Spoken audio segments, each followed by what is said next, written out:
One of the gifts of retirement I've discovered is that I actually get to figure out who I am. After all the noise of career and schedules and obligations finally go quiet, I get to sit with myself. I get to choose what I want to do, and I get to finally figure out who I really am. Hi, I'm Lisa. I'm a retired teacher and counselor and grandma. And apparently, I am a lifelong introvert. If you're new here, welcome. And if you're returning, hey, nice to see you. So here's the thing. For most of my life, I would have laughed at you if you had told me that I was an introvert. I was a teacher. I had packed up all my stuff and moved to Dubai to teach all by myself. I loved making massive family dinners. It was exhausting, but I loved doing it. So I was constantly surrounded by kids and colleagues and family, and I functioned. I showed up, I engaged, I seemed fine. But there's a difference between functioning socially and being energized socially. And it took me a while, but I finally figured out, between a pandemic and a divorce, really, that I figured out what I was actually doing. And all the pieces of the puzzle were there. When I look back, I can see that, for example, I would come home from a full day of teaching and I would drive up to my house and see that my ex's whole family was there and unannounced. And I did not know that they were going to be there. I saw all the cars in the driveway. I knew that the house was going to be full of people. I knew eventually that I would be feeding them all. And instead of getting excited that they were there, I just felt dread. Not joy, dread. And being honest, having that feeling of dread made me chastise myself. I felt, Lisa, you're being a terrible person, So I would push through it. I'd go in, big smile on my face. Hey, how's it going? I'd make the meal.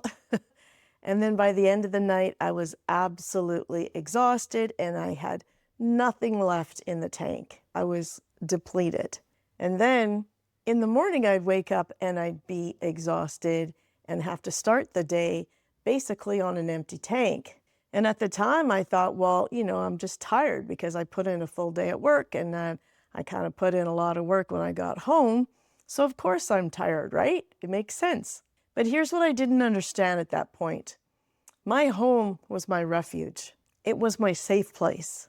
It was the place where I was supposed to recharge. And when I walked into a house full of unexpected guests, then that opportunity to recharge was basically taken away from me. And at the end of the evening, once they left and basically I just go to bed, there was no opportunity to refill. And you cannot pour from an empty cup, especially when someone keeps borrowing the cup without asking. I think intuitively, I knew that I needed that little bit of time to myself. I remember when my boys were smaller, telling them when I came home from work, okay, I just need 15 minutes. I need a cup of tea and I need 15 minutes just to sit in the living room by myself and just bathe in the quiet. And they would give me that, and it made a world of difference for me. And then I was like, okay, let's go. Now we can deal with piano lessons and soccer practice and drum lessons and all the stuff that they were involved in. And then when they got older, I started walking my little dog every day, little Zoe, after work every day. And it became a ritual that I was addicted to. And it wasn't just the exercise. It was the sounds, like the rhythmic left, right, of my footsteps. Because I started doing this right after the divorce of the father of my children. And so it was a very tumultuous time. And going out for that walk every day and processing thoughts and feelings and frustrations with that left, right in my head, it just made everything better. And I just became addicted to this feeling. So I didn't know it at the time, but that walk, it was actually the best medicine I could have given myself, because that bilateral rhythm of walking actually helps the brain process stress and emotion. It's the same principle behind EMDR. I learned about it later on in life, but at the time, it was something I just kind of stumbled onto. And I'm so grateful I did because it truly did help me a lot during that really tough time of my life. But even though I knew I loved that, I didn't see the pattern that it was my alone time of this was how I energized myself. I still thought I was this extrovert because I actually genuinely love my job. I loved my students. When I walked into that classroom in the morning, something would shift in me, especially if I'd had a bad morning. They'd make me laugh. They'd surprise me with their comments sometimes. They gave me the energy that I needed to get through the day. And so I assumed I was an extrovert. I love people. I love my students. Case closed. But what I didn't realize was that I was manufacturing that energy. I was performing, just like we would do when we go to dinner parties and gatherings of friends and having chit chat with a bunch of strangers. We are performing, but I didn't know that at the time. So 2020 happens, the lockdown happens, and now I have to teach online. So I was kind of worried that I was going to struggle with this. I mean, going to school was what kind of perked me up in the morning, right? So now I don't have that. So how is this going to work out? But then something really surprising happened. I would connect with them online. We would do our classes. I actually saw some of my students succeed better in that environment than what they did in the classroom. And when our classes were done, I would turn off my computer, walk out of my office into my living room, and I could just feel it, the quiet. And it was just so peaceful. It was like it just hugged me. It was gold. And I thought, wow, that's not what I expected. I wonder if my colleagues are feeling the same way. And apparently not. I watched some colleagues go absolutely squirrely, climbing the walls. They were so restless. They were just desperate to get back into the classroom and desperate to meet up with other people and go to movies, go to the bars, have these social gatherings. And I realized I didn't feel that way at all. That online interaction with my students, that was enough for me. And then my son and his fiance were also living with me. They were in the basement. And, we would have our limited interactions as well. And I found that was enough for me. What I realized I appreciated more than anything at that time was the quiet, the peacefulness of the day. And that was the first crack in the story that I'd been telling myself that I'm this extrovert. The second crack came in my retirement. So after my divorce, I traveled a lot. I moved to a different province, and I just kept going on all these different adventures. I kept moving, right? Because I didn't want to have to sit with myself quite yet. Then I became a grandma, so I moved back to this province, and I settled.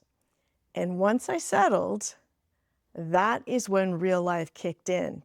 And I found myself alone for days on end.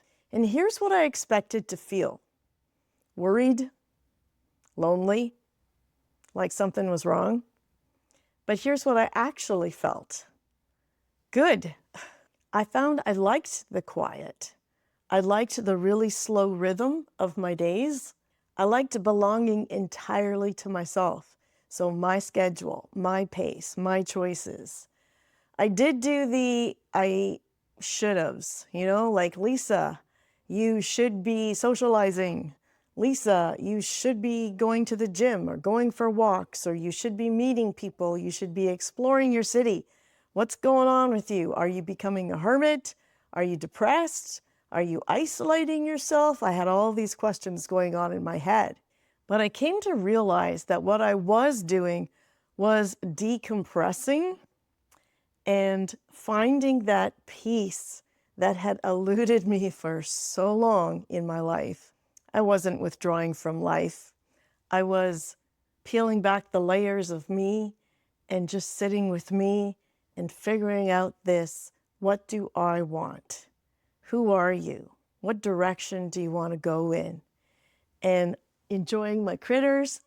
Hey, this is Rudy. And she's been a big part of my journey. Hey, baby. But still, I couldn't stop the internal what if questions in my head. So I thought, just to be on the safe side, I'm going to move into a 55 plus community. And that basically reinforced for me what I was starting to understand about myself. I had accidentally given myself the perfect introvert setup without even knowing it. And what I mean by this is I'm now in a building where there are activities going on all the time. We get a calendar every single month, and every day of the month there are activities. And I've come to understand that I can take it or leave it entirely on my terms. I call it companionship on demand. And being honest, my grandchildren, they also give me that. So I look after my grandkids anywhere from 2 to 5 days a week. And I absolutely love it and am really grateful that I'm able to do this. Do I come home exhausted? Absolutely. Does their crying or fighting sometimes get to me, especially when I'm tired? You betcha. But I mean, that's just part of being around little kids, and they're 80% gold and 20% monster, so it works out. And I get to come home to my condo, and my little critters like Rudy, they're always ready just to jump on my lap and give me cuddles and be part of that peaceful existence that energizes that battery of mine again. Because this is what I finally understand about myself. I am not depressed. I am not antisocial. I'm not actually becoming a hermit, even though I teased my friend saying I went through a hermit phase. I don't get energy from being in a crowd like I thought I did. I get it from the quiet that happens in between those exposures. And I'm not disconnecting from humanity. I'm just controlling the dosage. I get to say when, where, and for how long.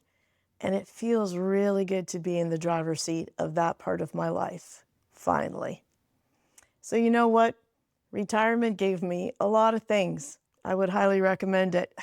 But the one thing I didn't expect, and the one I'm super grateful for, is the opportunity to get to know myself just a little bit better.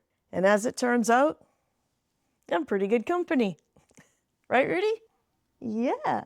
I hope you enjoyed this video. And if it's helped you in any way, shape, or form, please consider giving it a thumbs up and subscribing, as it does help channels like mine. In the meantime, have a wonderful day. Say goodbye, Rudy. She's so darn cute. Yeah. Now we have two. That one's Rusty. Hey, baby. Have a great day.